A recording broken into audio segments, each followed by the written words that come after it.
তো আজকে শেয়ার করা যাক তোমাদের সাথে আমার বাপের বাড়ির সম্পর্কে কিছু কথা। আমার বাপের বাড়িতে প্রচুর লোক, আমরা একটা গৃহস্থ 40 জন মানুষ।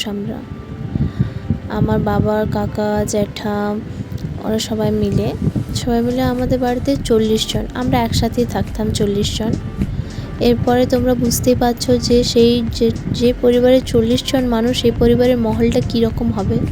প্রচুর হাসি মজাক ঠাট্টা, প্রচুর সুন্দর একটা আমাদের ফ্যামিলি ছিল, আগে ছিল। বাট দিন যেতে যেতে আস্তে আস্তে সবাই যে যার আলাদা হয়ে গেল, কাজের সূত্রে সবাই বাইরে চলে গেল, ঘরে একদমই লোক কমে গেল। এখন তো আমার বিয়ে হয়ে গেছে 2 বছর হলো, এখন প্রায় গুণাগুনতি রয় 10 থেকে 12 জন লোক রয়।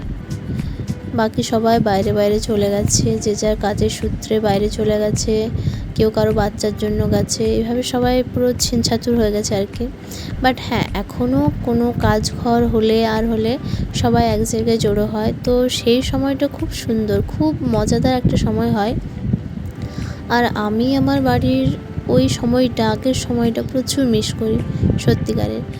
আসলে ওরকম পরিবারের মেয়ে তো আমার একটু লোকজনের সাথে কথাবার্তা বলা, একটু বেশি লোকের সাথে থাকতে, গল্প করতে আমার খুব ভালো লাগে।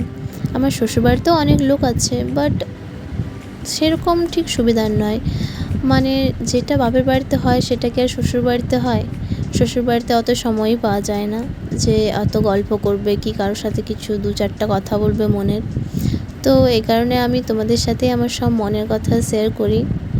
তোমরাও আমাকে খুব সাপোর্ট করো, তার জন্য অনেক অনেক থ্যাংক ইউ। আজকে ভিডিওটা কেমন লাগলো কমেন্টে জানাও। Bye bye.